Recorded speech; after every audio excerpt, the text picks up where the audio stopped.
This is Kardec Radio for Teens. And now it's time for real life-changing dilemmas from a Spiritist perspective.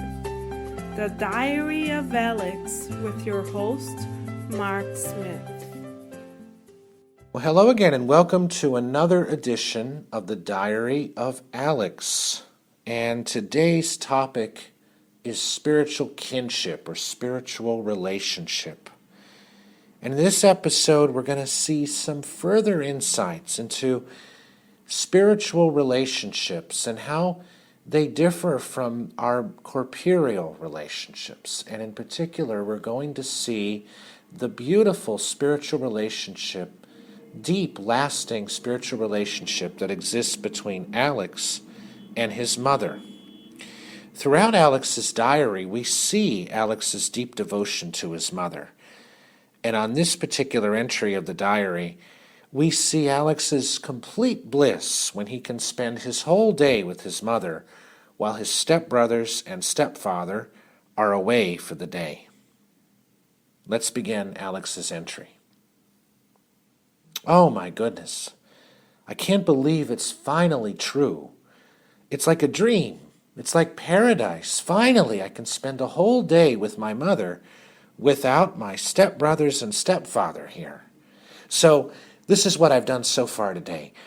I served my mother breakfast in bed, and then we shared a beautiful breakfast together. We shared smiles together. I laid my head on her shoulders.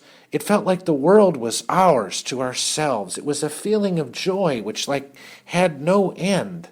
I think we must have talked for hours, even though it was only a couple of hours. It felt like we must have talked for like a whole week. We'd caught up on everything. I shared my dreams of being a doctor with her. Do you realize I haven't had the time to talk with her for more than 15 minutes about my career choice and my desire to want to be a doctor? And she told me how proud she was of me and gave me some good advice that I could do and encouraged me so much. Oh, if only this day could last forever. Now we're going to go out and go for a long walk, and I'll write back as soon as I'm done. I just can't believe how beautiful this day is. I wish every day were like this. I wish this day would just last forever. Well, how can we explain Alex's close connection with his mother here? And how can we also explain his aversion to his own stepfamily? Why does he feel like he's completely understood by his mother, but then when his stepparents and stepfamily and stepbrother are there, it feels as though he doesn't belong in the family, as if the other relatives block him from his mother, and he feels as if he doesn't belong, almost like a fish out of the water in the heart of his own family. Have you ever felt like you don't belong with a family member? Well, in our Spiritist philosophy, we have a logical explanation for this dilemma. And it's something, as I mentioned before, can be described as a corporeal kinship versus spiritual kinship. What sometimes, or in another translation, it's called corporeal relationship and spiritual relationship, whichever one you prefer. I'm going to read from the Gospel according to Spiritism, chapter 14, section 8, and this is from one of the older translations, and they call this corporeal relationship and spiritual relationship. And it reads like this. Blood ties do not necessarily create bonds between spirits. The body comes from the body, but the spirit does not proceed from the spirit, since the spirit already existed before the formation of the body.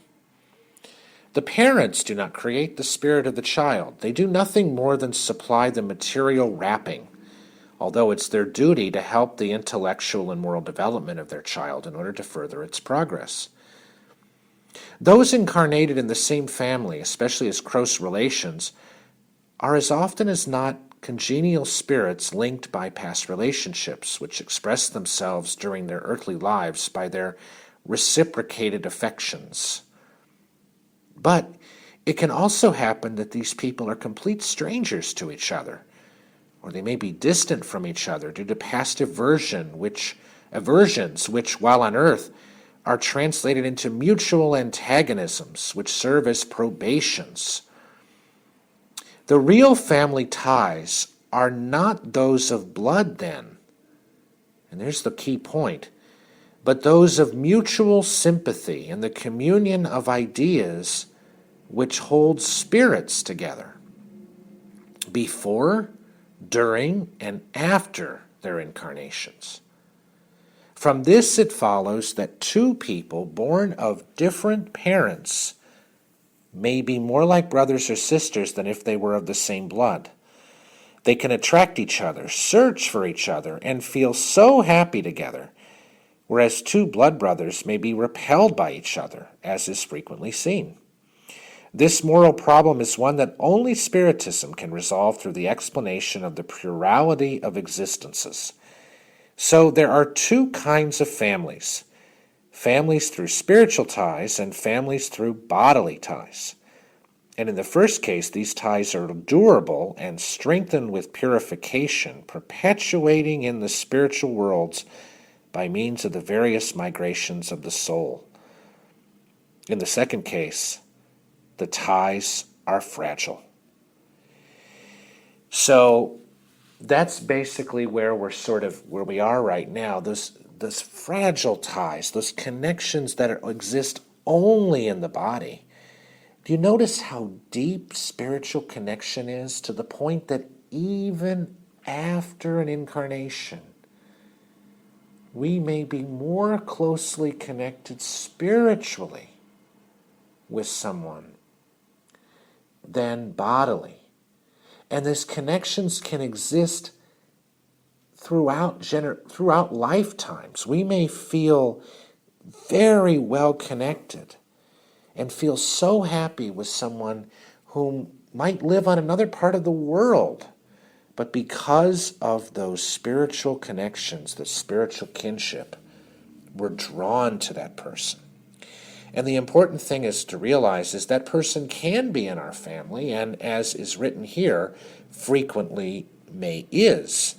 But it doesn't have to be someone in our family, and it could be absolutely the opposite as well. Someone who is in our family may be someone to whom we have little or no spiritual kinship with, at least not yet. So Alex feels connected to his mother without any reservations.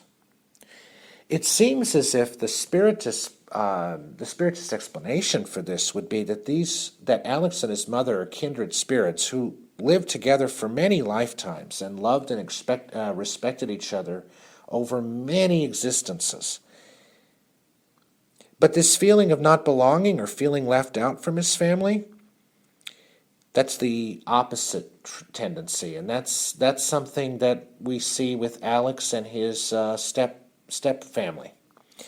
They're not yet spiritually connected, but it's possible, and it's likely, that one of the missions that Alex may have in his lifetime is to try to learn to love and accept this family as much as he possibly can.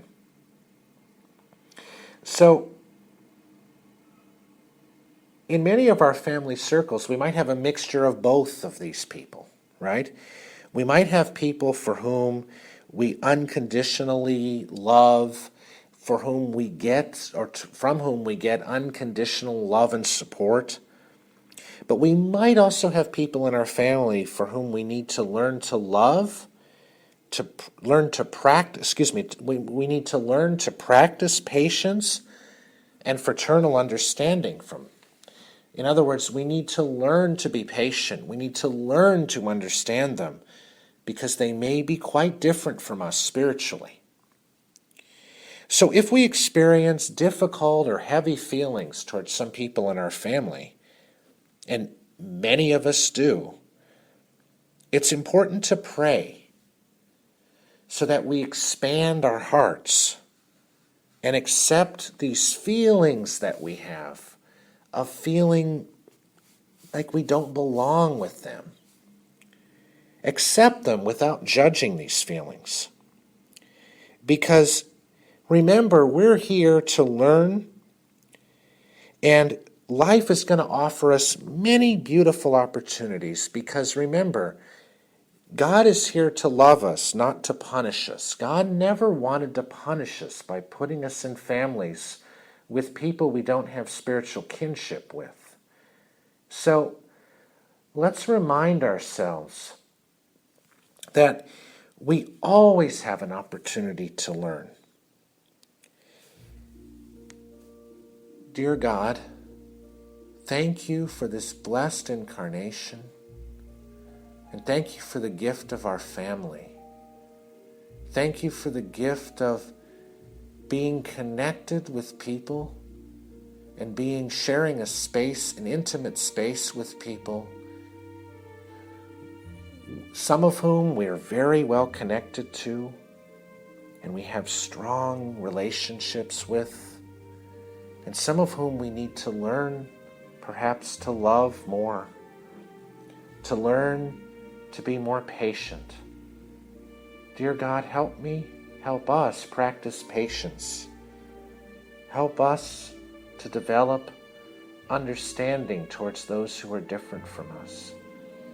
Help us learn to love, to be accepting, to not criticize, to be a person who can better understand someone, who tries to empathize, who tries to understand where someone's coming from without judgment.